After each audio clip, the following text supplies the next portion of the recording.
How to use JobKeeper payment and STP.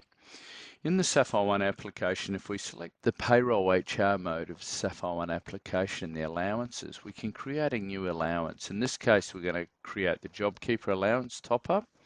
We're going to set it before tax. In this case, we're going to show three examples: $750, $1,500, and $3,250. In that case, one would be a weekly, fortnightly, or monthly. We'll set this example to $1,500 being fortnightly.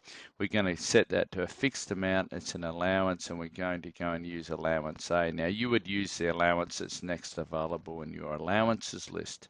We're going to set the superannuation contribution, and then we green tick that. Now we've created the allowance. If we go across now to the employee and we create an employee, and in this particular employee, if we go down to the controls page and we modify the controls page, now in the bottom right hand corner now we've got the JobKeeper 2020. So we've got the start date and the finish date. So we go and set those, we green tick it, and now that's set up for JobKeeper for that particular employee.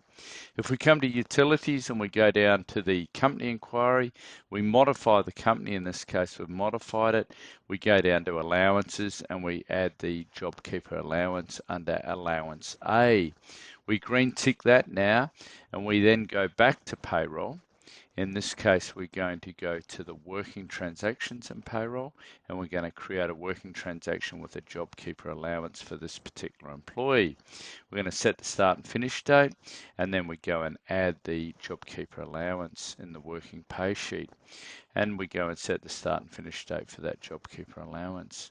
We can also do a recalc, which will recalc the JobKeeper. If we green tick that now, we've gone and created that as a working transaction, and we go and do a pay run now, and we select that employee and we hit process. We've got the ability to go and process that payment. And in this case, we're printing a payslip, not emailing it, and we can print preview that. So in this case, we will print preview it, and we'll look and see the JobKeeper top up as an addition under the pay slip description. We want to submit that to the single touch payroll. We select that particular pay run. In the bottom right hand corner, we select STP submit, pay verification, payment made, and I declare, and we simply hit submit. This has been demonstrated today on Sapphire's Bondi Blue. Thank you for taking the time.